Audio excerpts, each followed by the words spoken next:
হুন্না লিবাসুল লাকুম ওয়া আনতুম লিবাসুল লাহুন্না। তোমাদের স্ত্রীরা তোমাদের পোশাক এবং তোমরা তাদের পোশাক। সূরা বাকারা 187 নম্বর আয়াত।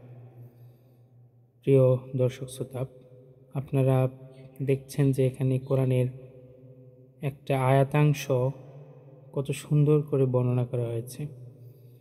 আমরা অনেক সময় এই তর্কে লিপ্ত হয়ে যাই যে নারী সেরা নাকি পুরুষ সেরা, ছেলেরা শ্রেষ্ঠ নাকি মেয়েরা শ্রেষ্ঠ, নারী পুরুষ ছেলে মেয়ে শ্রেষ্ঠ সেরা উন্নত ইত্যাদি বিষয় নিয়ে যে আমরা দ্বন্দ্ব পাকাই। মূলত এখানে কিন্তু দ্বন্দ্ব নেই, বরং একে অপরের পরিপূরক। আর যে জিনিসটা একে অপরের পরিপূরক হয়, একটা অন্যকে পরিপূর্ণ করে, একজন অপরজনকে পরিপূর্ণ করে, সেখানে মূলত এককভাবে কেউই সেরা হয় না, বরং দুইজন একসাথে থাকলেই কেবল সেরা হয়। আর আল্লাহ সুবহানাহু ওয়া তাআলা কত সুন্দর করে সে বিষয়টাকে বলেছেন। মূলত মানুষ তার কর্ম, আখলাক, চরিত্র ইত্যাদির মধ্য দিয়েই কিন্তু সেরা হয়। আল্লাহ পাক এখানে এককভাবে কাউকে ফুটিয়ে তুললেন না, বরং একজন আরেকজনের সাথে যুক্ত করে দিলেন।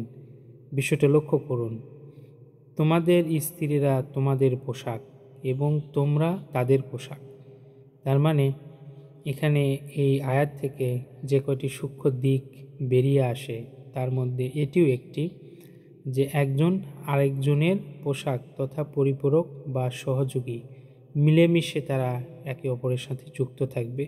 পোশাক যেভাবে একটা দেহের সাথে লেপ্টে থাকে, যুক্ত থাকে, এঁটে থাকে, পোশাক ছাড়া মানুষ কল্পনা করা যায় না, উলঙ্গ বদনে কল্পনা করা যায় না। ঠিক একইভাবে স্ত্রী ছাড়া নারী, পুরুষ বা পুরুষ ছাড়া স্ত্রী, কাউকে ছাড়া কল্পনা করা যায় না।